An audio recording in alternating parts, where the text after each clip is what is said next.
So another day in Unreal, and currently it's very hot in here and my PC is chugging a lot and like running on full speed. Let's first of all enable our FPS again. So I go down here, start FPS, and I can see it's not reaching any cap. It's around 70 or something, and like my PC is like sweating hard. So I want to cut down on the cost so I'm not like melting. So first of all, I'm going to unlit. Yeah, here, lit. You can change the visibility. There's a lot of stuff you can visualize.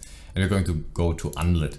You can already see I'm going to 120 FPS. This is because we have now lumen isn't, our lighting system isn't working currently because we are using unlit. No shadows, nothing. I drag in really quickly our cube, you're going to see no shadows. And if I go to lit, shadows, right?